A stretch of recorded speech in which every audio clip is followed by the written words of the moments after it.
Feliz año para todos. Comenzamos un nuevo año y cada vez que comenzamos un nuevo año proponemos 3 metas para seguir en el año, 3 propósitos.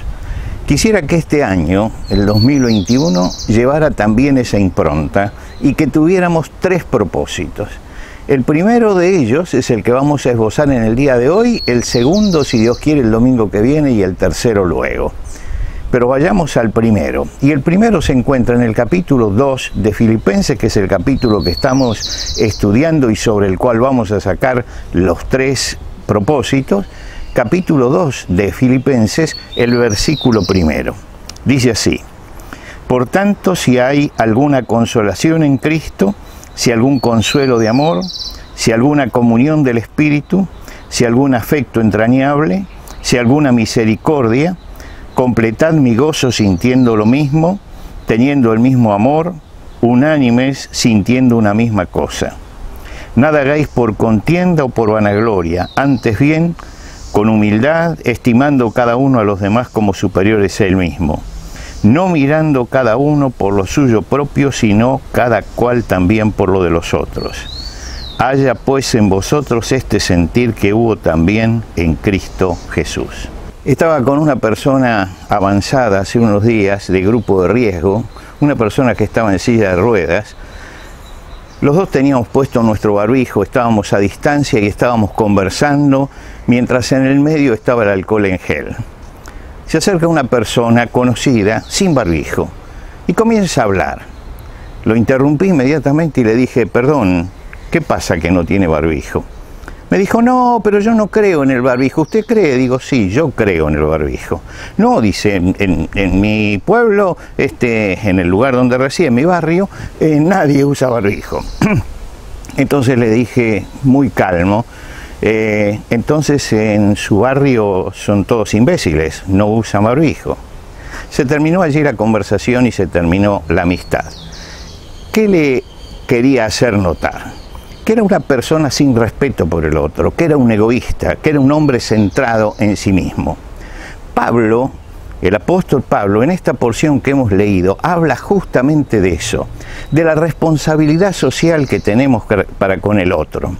Comienza enumerando una serie de bendiciones que hemos recibido, y entonces él dice: si tenemos una consolación, ánimo, fuerza en Cristo, si estamos gozando de la comunión del Espíritu Santo, si sentimos el impulso del amor hacia el prójimo, si realmente nos llama a las actitudes de misericordia, es decir, si realmente estamos experimentando todo eso que es la base de la acción del Espíritu Santo en nuestra vida, él dice: completen mi gozo. Es como si dijeran: bueno, le falta algo. ¿Y qué es lo que falta? No mirando cada uno lo suyo propio, sino cada cual también lo de los otros.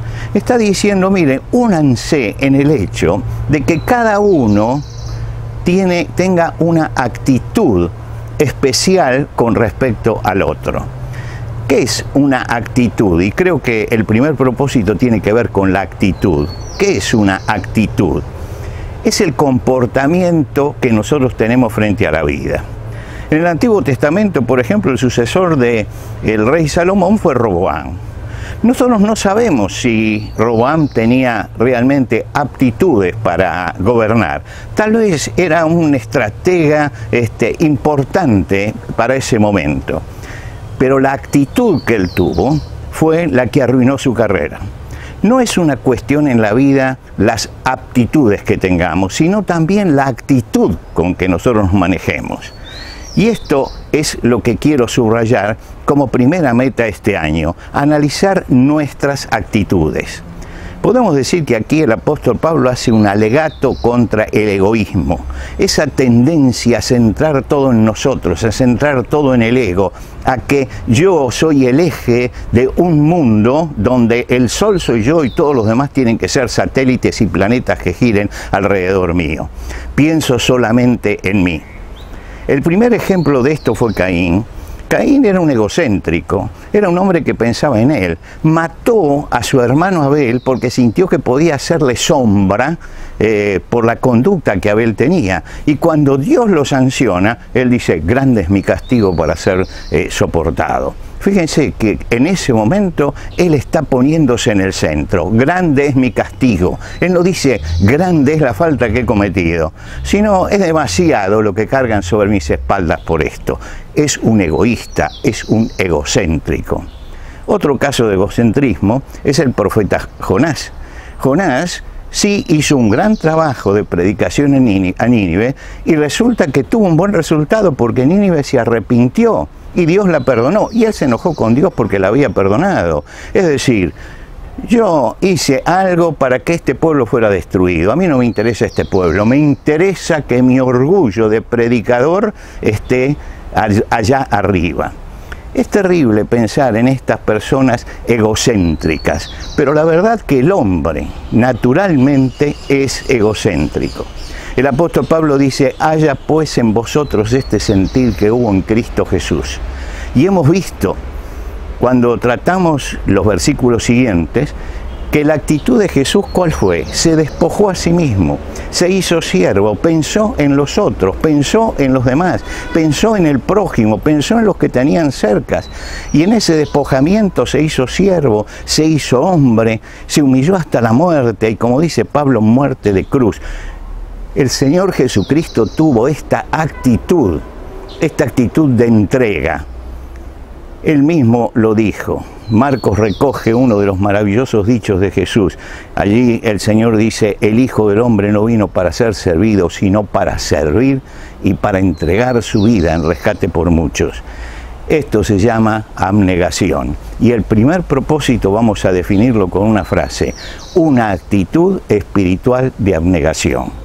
Actitud espiritual de abnegación. ¿Qué es la abnegación? Es la renuncia voluntaria a los deseos, a los afectos, a los intereses para beneficiar a otro.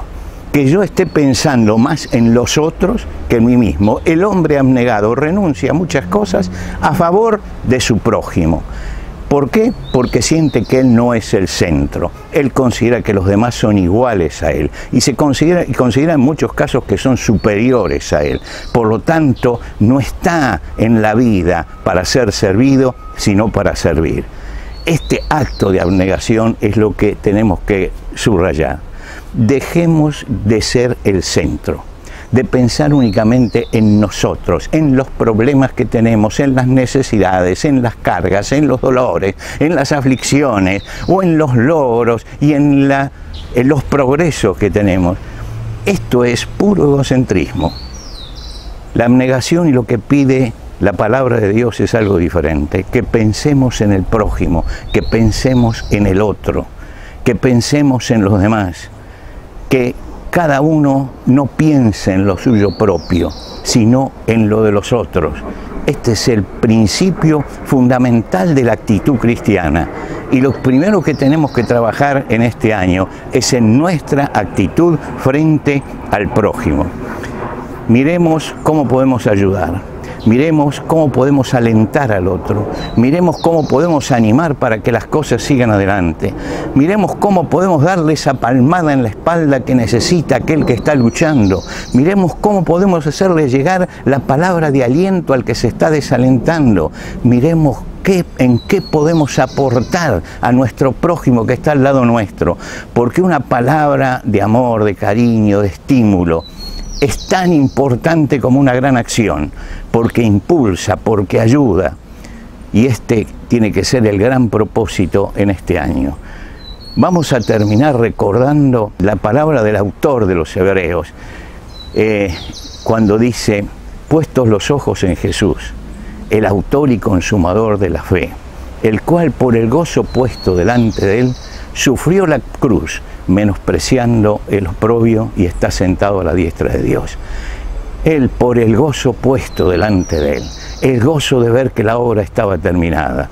Y hay gozo cuando nuestra actitud es una actitud de entrega a los demás, es una actitud espiritual de abnegación.